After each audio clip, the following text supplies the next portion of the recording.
ሳውያን ጸሐፊዎች እነዚህ አስተዋዮች የጥበብ ሰዎች ተማካሪዎች አማካሪዎች ይህንን ቃል በደንብ ጠንቅቀው እንደሚያውቁት ይረዱ ነበር። ምክንያቱም ሙሴ በጽላት ላይ የጻፈውን ሙሴ በጽላት ላይ ያስተማራቸውን ሙሴ የነገራቸውን አስርቱን ትእዛዝ ስለሚያውቁ ያንን ያነሱ ያነቡ ነበር። ፈሪሳውያን ኢየሱስ ክርስቶስ በሚናገራቸው ጊዜ ኢየሱስ ክርስቶስ በሚያስተምራቸው ጊዜ ግን እንደ ሐሰተኛ ነብይና እንደ ሐሰተኛ እየቆጠሩት ይናገሩት ነበርና በጣም እንከን በጣም ስተት እየፈለጉ ያመጡበት ነበር።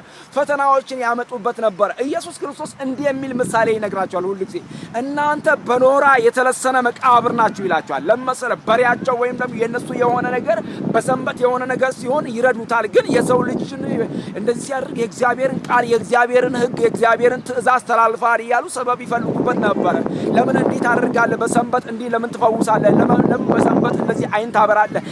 ለምን በሰንበት መልካም ነገር ታደርጋለህ? ይሉ ነበር። ዛሬም ፈሪሳውያን አሉ። እንግዲህ ዛሬም ፈሪሳውያን ይሄንን ለምን ታደርጋለህ? ይሄንን ወንጌል ለምን ትሰብካለህ? ይሄንን ለምን ትናገራለህ?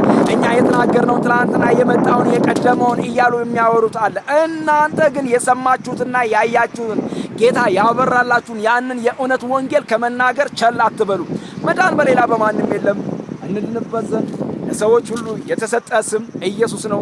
የልጁ የኢየሱስ ክርስቶስ ደም ከኃጢአት ሁሉ ያድናል፣ ያነጻል። ጌታ ለዘላለም ይባርካችሁ። ኢየሱስ ክርስቶስ ይባርካችሁ። ተባረኩልኝ። አምላኬ እንደ ባለጠግነቱ በክብር በክርስቶስ ኢየሱስ የሚያስፈልጋችሁን ሁሉ ይሙላባችሁ። እወዳችኋለሁ።